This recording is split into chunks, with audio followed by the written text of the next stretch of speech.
Bonjour à tous et bienvenue sur la vidéo Ces grands transits qui vont changer complètement notre vie. Nous avons tous connu ça. À un moment donné, un transit planétaire est venu rabattre totalement les cartes et derrière, notre vie n'a plus jamais été la même. Ce grand transit peut être une chance, une opportunité, une rencontre. Ce peut être au contraire un événement douloureux, un accident, une maladie, une faillite d'entreprise. Et notre vie, d'un coup, est totalement bouleversée, comme si le destin s'invitait d'un coup dans notre vie. On va parler alors de karma. Même si j'ai une vision différente de beaucoup d'astrologues, de beaucoup de personnes sur la notion de karma, eh bien, je suis quand même obligée de regarder en face quand je comprends ma propre vie, quand je comprends aussi celle de mon entourage, qu'à des moments, quelque chose nous échappe. Alors, on va parler aujourd'hui de ces transits qui arrivent dans notre vie, qui vont tout changer. Déjà, le premier point, tous les transits ne nous activent pas de la même manière. C'est-à-dire que pour qu'un transit entre en caisse de résonance avec nous, il faut qu'il soit signifié dans votre thème de naissance. Lorsque j'entends des personnes me dire « Oh là là, va y avoir tel transit, c'est très difficile pour moi, parce que il y a tel ou tel point dans mon thème », je dis ok. Mais quand on me dit ouh là là, il y a tel transit qui arrive et qu'il n'y a pas le signifiant dans le thème, eh bien, relax, vous n'allez pas être concerné par ce transit. Si ce transit est global, mettons un transit important, Uranus, Pluton, Neptune, il va signer bien sûr toute une génération, toute une série d'événements mondiaux, locaux, et je suis invitée à m'inscrire dedans. Forcément, s'il y a de l'inflation dans le pays où je réside, je vais être impactée. Quand je vais faire mes courses, je suis impactée par l'inflation. Mais en même temps, ma vie peut très bien ne pas être fondamentalement changée par cette inflation. Si j'ai par exemple un métier qui me ramène suffisamment d'argent, que je suis propriétaire de ma maison, que j'ai créé une activité qui est stable, je vais être beaucoup moins impactée qu'une personne qui a une vie plus précaire, qui a du mal à boucler les fins de mois, voire même qui est à son compte. Donc, tout va dépendre un petit peu du cas de figure. Alors, les grands transits qui nous impactent, ce sont les planètes Saturne et les transsaturnéennes.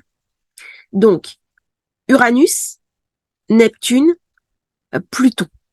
Jupiter peut nous amener des coups de chance.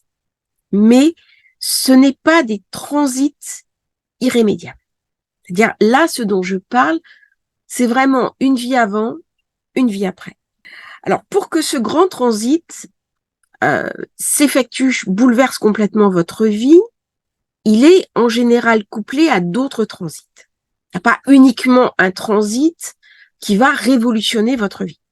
Quand je parle de révolution, c'est au plan global. Donc, il est toujours couplé avec d'autres transits à ce moment-là. Il arrive toujours à un moment fondamental de votre thème, c'est-à-dire un transit. Il y a toujours un transit sur une planète natale qui est en lien avec le signifiant de la planète qui est transitée. Je m'explique parce que ça peut sembler opaque. Vous avez par exemple Mars. Mars qui fait un carré à Pluton et un carré à Saturne. Et vous avez à ce moment-là un transit de Pluton sur le Mars de naissance, avec la Lune qui va déclencher Saturne. Bien à ce moment-là, vous allez voir l'événement arriver. L'événement va arriver à quel moment? Eh bien, au moment où je vais avoir un déclencheur. C'est-à-dire que si vous avez un transit Pluton sur Mars, ça va durer quand même un certain temps. Comment est-ce que je sais que je vais avoir le déclencheur? Eh bien, ça va dépendre des planètes légères comme la Lune, comme éventuellement Mercure, comme éventuellement Mars, qui vont à ce moment-là déclencher le commencement de l'aspect. C'est déclenché aussi par ce qu'on appelle les 6 génies. Alors, les 6 génies, ce sont pleine lune et nouvelle lune.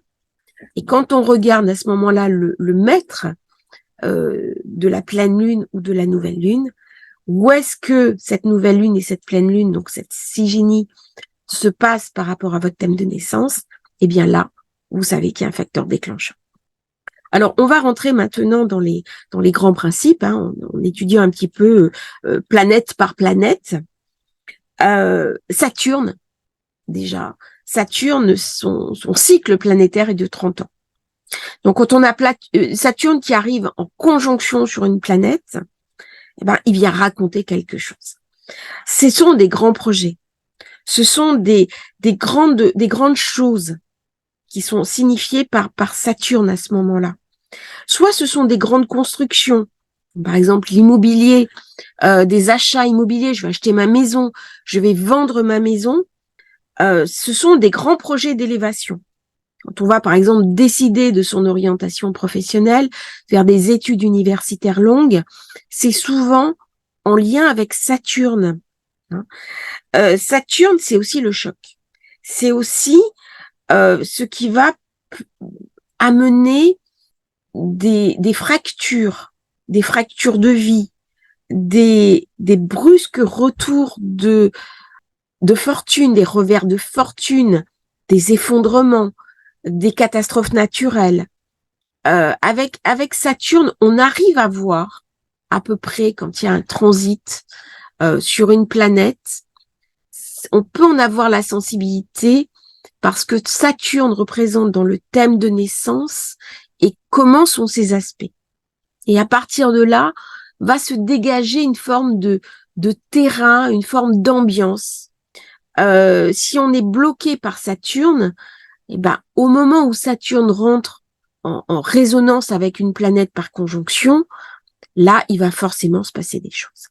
Et Saturne, il arrive après Jupiter. Je vais vous donner un exemple. Jupiter, c'est la pyramide de Maslow. J'ai réussi dans ma vie. Donc, je paye mes factures, je paye ma nourriture, je paye ma maison, j'ai des enfants, j'ai une famille, j'ai un conjoint avec qui je m'entends bien, je suis heureux dans ma vie. Et pourtant, il me manque quelque chose.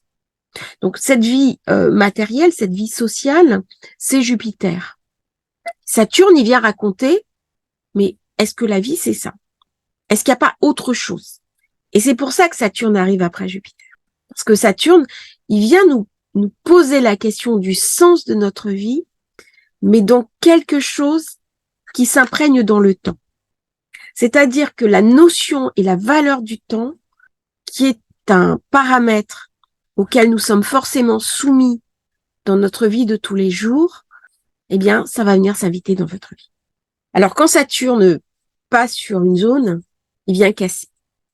C'est celui qui vient montrer aussi que quelque chose est achevé. Et ça peut être violent. C'est comme un karma, par exemple, qui arrive. On sait très bien avec Saturne. Saturne, il vous prend pas par surprise, en fait. Vous imaginez, par exemple, je vais prendre un exemple. Un jeune ne travaille pas à l'école. Bon. Et puis ça s'accumule. Il redouble. Et puis arrive le moment de son orientation, il est mis sur une voie de garage. Et là, il réalise qu'il voulait, par exemple, devenir médecin. Mais oui, mais il a hypothéqué son avenir. Ça s'est pas fait comme ça d'un coup. C'est-à-dire que l'envie de devenir médecin, par exemple, c'était une hypothèse. Mais il n'a pas mis les moyens en œuvre pour y arriver. Saturne, il vient raconter quelque chose de karmique dans le sens où on va bénéficier des fruits de ses efforts ou au contraire, payer la facture. Saturne, il vient réajuster en vous disant tu as trop traîné sur certaines choses, je viens réajuster tout ça. C'est le coup de semonce.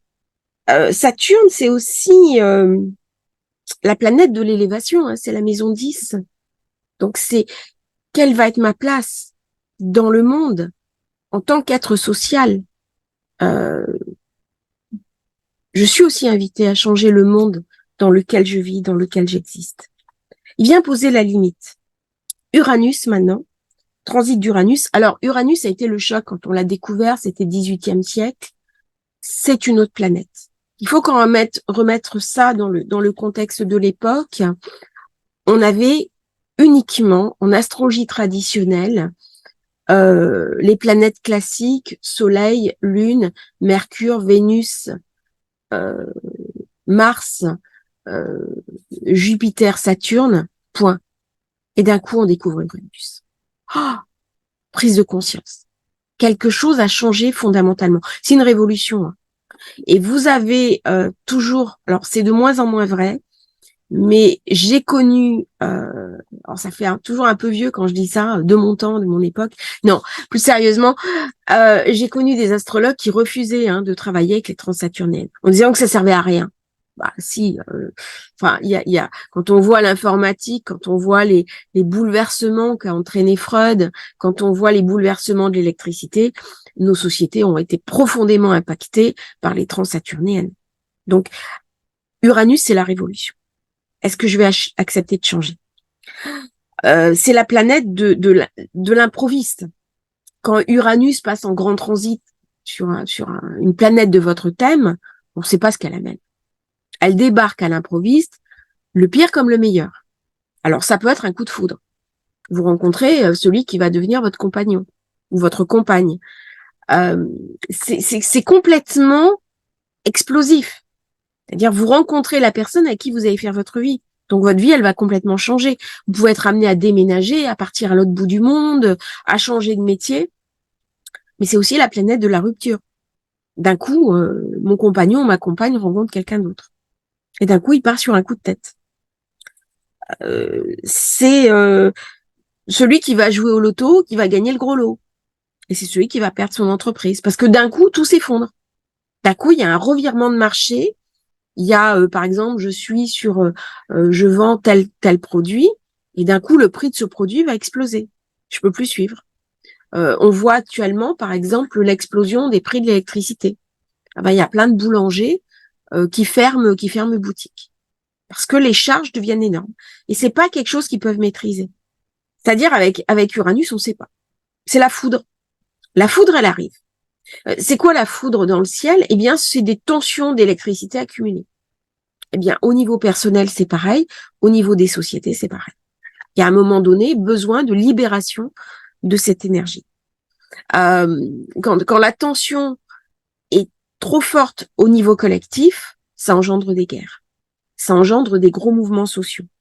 Alors, un exemple, par exemple, de Uranus, c'est la faillite de Lehman Brothers, la crise de 2008. Donc, je vais maintenant vous montrer le thème de 2008.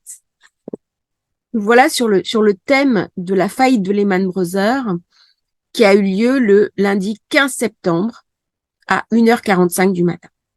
Donc, c'est cette faillite qui a entraîné la crise des subprimes et le mouvement planétaire qui s'en est suivi. C'est-à-dire qu'à ce moment-là, des milliers, voire des millions d'Américains ont perdu leur maison et la finance mondiale est partie dans le décor. C'est-à-dire qu'on a tous été impactés par cette faillite, par cette crise économique qui est survenue. Alors, si on regarde bien ce qui se passe, on a Saturne opposé à la Lune, conjointe à Uranus. Donc, Uranus qui est venu amener un brusque déclencheur. Et on voit que Saturne, on a payé quelque part la note de toutes les erreurs qui avaient été faites durant la crise des subprimes. C'est donc pas quelque chose qui arrive par hasard. C'est qu'il y a eu une crise de liquidité liée au fait qu'on avait prêté trop d'argent à des personnes qui n'étaient pas solvables. Donc, on vient payer la note. Et ça s'est fait dans la violence. Si on regarde bien Pluton, je parlais qu'il y avait toujours plusieurs facteurs qui rentrent en ligne de compte. Eh bien là, on a Uranus, on a Saturne, on a Pluton. Pourquoi cette date-là, c'était fragile? Qu'est-ce qui s'est passé? Eh bien, c'est la Lune, conjonction à Uranus, en Poisson, qui a déclenché l'événement. elle a activé, d'une part, cette opposition à Saturne, elle a activé aussi le carré à Pluton. Avec la nouvelle lune, eh bien, si on avait regardé la nouvelle lune qui était avant, on avait Saturne qui était opposé lune-Uranus, et le maître de la nouvelle lune, c'était Mercure. Et quand on regarde Mercure, il est conjoint à Mars, donc il y a un mouvement quand même brutal, on est en balance, donc Mars est en chute, et on se retrouve dans un quinconce à la Lune. Donc le quinconce, Mars, Mercure, est venu titiller cette Lune qui a été complètement uranisée et qui a créé la crise de 2008. Alors, la crise de 2008, nous savons que la bourse, par exemple, c'est Taureau, secteur de l'argent. Sauf que les algorithmes de calcul, qui sont la manière moderne de spéculer, eh bien, c'est essentiellement Gémeaux. Donc, c'est essentiellement Mercure. C'est-à-dire que la spéculation moderne, notamment les exotiques, c'est Mercure. Je m'explique. Vous achetez une action, vous la gardez très longtemps, c'est du stock option, c'est du Taureau. C'est-à-dire ça bouge pas, vous spéculez sur l'avenir. Si au contraire vous achetez, vous revendez et vous faites de la spéculation sur option à très court terme, c'est Mercure. Et donc on voit que dès qu'on est sur une zone où la nouvelle lune, la pleine lune sont dominées par Mercure, il faut regarder ce qui se passe. Donc vous voyez là comment ça a déclenché. Pourquoi je vous ai fait cette carte? Parce que c'est intéressant de regarder dans les grands événements. Ça permet de tirer des analyses pour nous-mêmes en tant que personne. Alors si j'ai un grand transit de Neptune en conjonction sur une planète, alors là je suis dans la brume. Je suis dans la brume, je suis dans le flou, mais je suis aussi dans le génie. C'est-à-dire que un chercheur qui est à la recherche de nouveaux médicaments peut trouver une réponse à ces questions, peut trouver une nouvelle molécule de soin, peut trouver une nouvelle maladie, peut découvrir quelque chose avec un passage de Neptune. Avec Neptune, on peut avoir un éclair de génie. C'est le mathématicien qui d'un coup va pouvoir démontrer la solution à un énoncé. Le professeur Raoult, par exemple, qui est une personnalité absolument passionnante, qui est devenu brusquement célèbre, connu du grand public, alors qu'il œuvrait plutôt dans le laboratoire, est quelqu'un de très influencé par Neptune. Il y a une forme de génie dans Neptune, une intelligence qui est liée avec le tout. C'est comme si on pouvait percevoir des choses que les autres ne perçoivent pas. C'est un lien profond avec l'inconscient spirituel, avec notre inconscient à nous, mais aussi avec les inconscients globaux. Donc c'est le moment pour faire une thérapie, pour se soigner, mais aussi pour créer une méthode de soin. Neptune, dans le côté sombre, va amener une forme de dissolution. Je vais prendre un exemple. C'est la grenouille que vous allez mettre dans de l'eau tiède et vous augmentez petit à petit le feu. Et elle va mourir brûlée. Parce qu'elle se rend pas compte de ce qui arrive. C'est la personne qui fume en permanence et qui, à un moment donné, va avoir un problème de santé. Neptune, c'est aussi le sens que je vais donner aux choses. Ça dissout brusquement. Neptune, c'est ce qui va nous amener à changer notre regard sur le monde. Il y a quelque part qui peut être de l'ordre du génie sur Neptune, ou alors à l'inverse de profondément toxique. Toutes les manipulations d'opinion, c'est Neptune. C'est-à-dire on réalise pas ce qui se passe. C'est progressif, c'est toxique, et ça va nous dissoudre.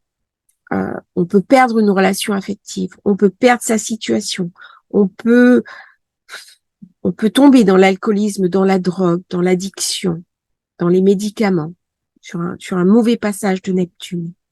Et d'un autre côté, Neptune, c'est aussi la foi. C'est ce qui nous ouvre à une forme de révélation. Les personnes qui, d'un coup, brusquement, ont vu Dieu, ont reçu l'illumination, ont fait un changement de cap complet avec un retour vers la foi, c'est Neptune. J'ai rencontré, par exemple, ce fameux moine, hein, ça a donné un livre, Le moine qui a vendu sa Ferrari. J'ai rencontré quand il était moine. Un jour, il est arrivé dans un monastère avec une Ferrari. C'était un très grand publicitaire parisien. Et puis, il est jamais reparti du monastère. Voilà. Ça, c'est aussi Neptune. Neptune, il vient nous montrer que quelque chose est achevé, que quelque chose n'est plus à sa place. Il y a eu un photographe aussi, pareil. C'était un photographe de mode et d'un coup, on lui commande un reportage au Mont Athos. Et il est arrivé au Mont Athos. Il en parle très bien dans ses ouvrages. Et on lui fait visiter une pièce où il y a que des crânes. Et d'un coup, il prend conscience de la fugacité de la vie et de l'importance de mettre un sens dans sa vie. Et il est pas parti du Mont Athos. Il est parti des années plus tard. Il est devenu moine. C'est cet appel de la foi.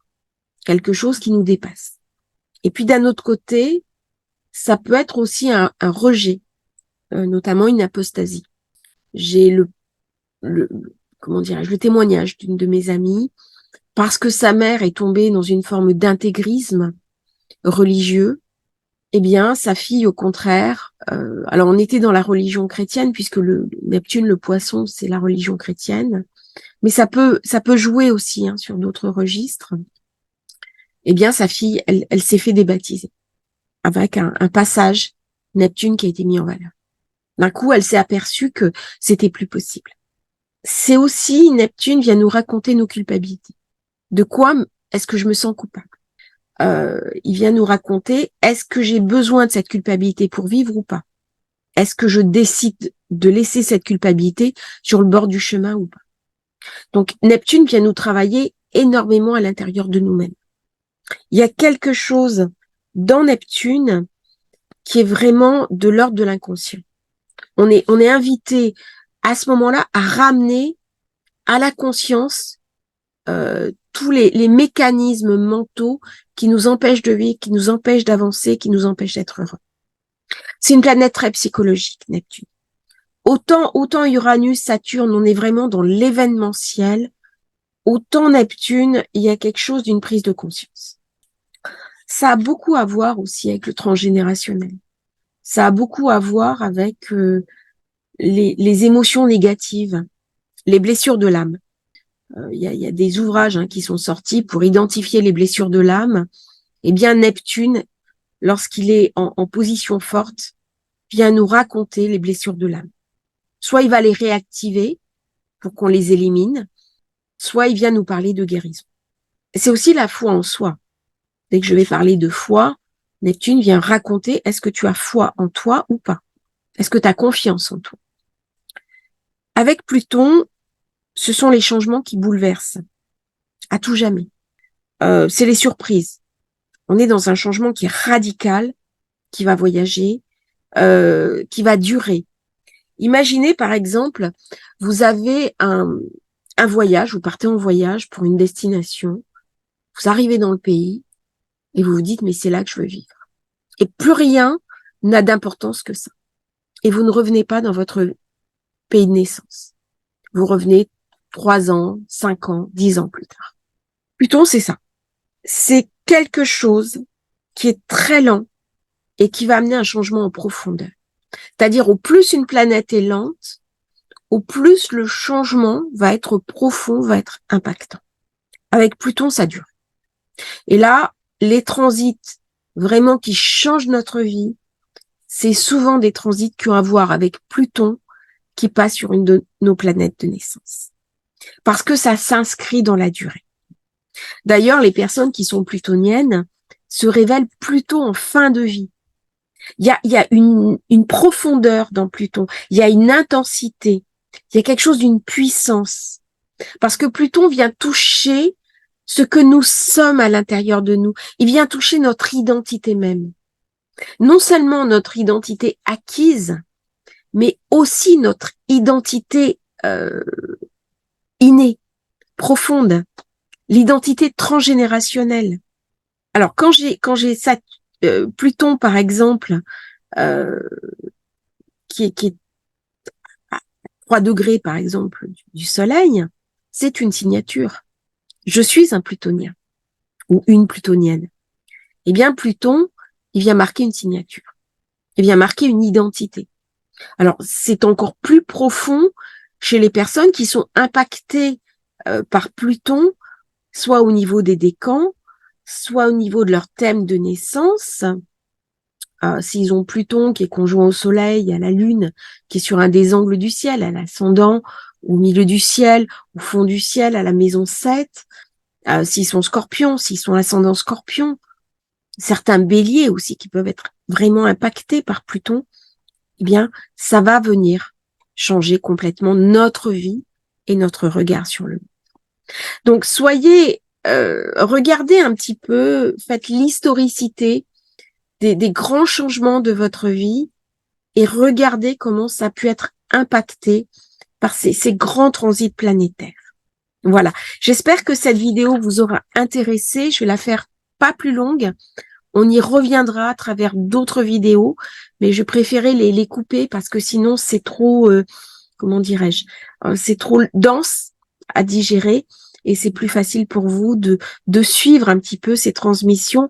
Mais intéressez-vous dans votre thème de naissance à ces grands transits qui ont changé radicalement votre vie. Ça va vous donner des indications pour la suite. Ça va vous donner des indications sur des facteurs, des vigilances, des nouvelles lunes à regarder plus que d'autres, des pleines lunes à regarder plus que d'autres. Donc, regardez ce que ça vient raconter toujours sur votre thème de naissance. C'est pour ça que je transmets des événements mondiaux, des événements de personnes connues. Ce n'est pas je dirais, pour faire prendre un petit peu la mayonnaise, hein. C'est vraiment pour vous apprendre, vous, à regarder les grands cycles et les choses qui sont impactantes. Merci à vous d'avoir suivi cette vidéo. J'espère qu'elle vous aura intéressé. Merci aussi pour vos retours. J'ai des retours très positifs, des commentaires. N'hésitez pas à liker, à vous abonner à la chaîne. Ça nous soutient et ça me motive à faire de plus en plus de vidéos instructives et inspirantes. À bientôt pour une nouvelle transmission.